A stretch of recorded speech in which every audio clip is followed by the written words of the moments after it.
Ассалаумағалейкум достар, баршаларыңызға қайырлы күн. Бүгін киномастердің жаңа түрімен келесі сабақты бастаймыз. Историядағы 3 бөлімге бөлінген фотолар, видеолар жайлы түсіретін боламыз. Біріншіден, мына жерде көрсетілген плюс батырмасын басамыз, және де 9:16 деген форматты таңдап аламыз. Яғни бұл экранның тік түріндегі түрі.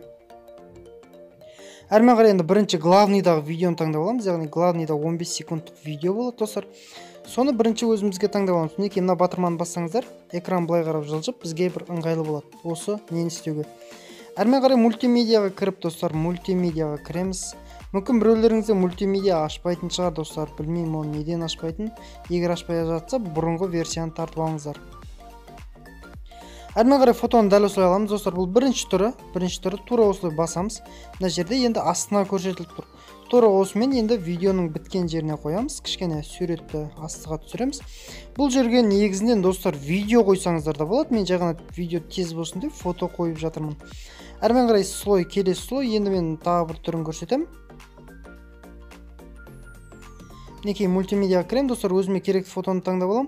Енді жоғарысына қоюдың екінші түрі, бұл жермен қоймайық, жай ғана бұны үлкейте салсаңыздар болады, сол размері келтіріп.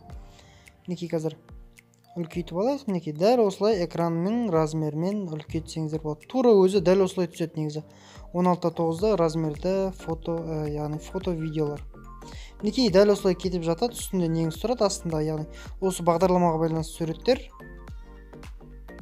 Енді достар, мінекей екеуінің екі видеоның қосылған жерін қалай бір ерекше стильде жасауға болады. Яғни мен үнемі көретінім Гаккуден, тағы да басқа бір YouTube каналдардан әдем болып тұратын. Соны мен өзім жасап көрдім. PicsArtпен жасадым достар, бұл тура бір парақтың жыртылған сияқты жері. Бұны мен достар астына сілтемесін қалдырып кетем, егер керек болатын болса, комментарийда сілтемесі тұрады. Дәл осылай қоямыз. Мінекей екеуінің қосылған жеріне қоямыз достар. Мінекей енді масканы басып, дәл осы жерде артығын қырқып тастаймыз. Мінекей обрезайтқа кіресіздер, төменде көрсетіліп тұрған, мінекей кіреміз. Дәл осылай ұстап қырқамыз. Окей, батырмасы. Әрмен қарай мінекей екеуінің қосылған жеріне қоямыз достар. Чтобы видео жүрген кезде әдемі көрінеді. Мінекей, енді бұны қайта-қайта алып жүрмейік. Мына жерде 3 нүкте дубликат болды.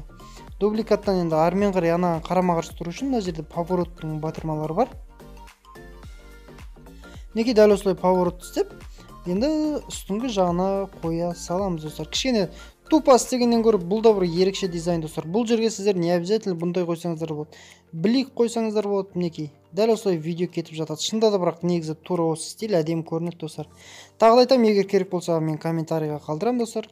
Енді болды. Әрмен қарай музыканы қоятындарыңыз музыка қоясыздар, әрмен қарай енді сохранить етеміз. Осымен болды. Экспортқа жібереміз. Барлығы да оңай. Сіздермен болған мен Микопро достар. Сіздерге ұнады деген ойдамын. Ұнаса лайк басыңыздар.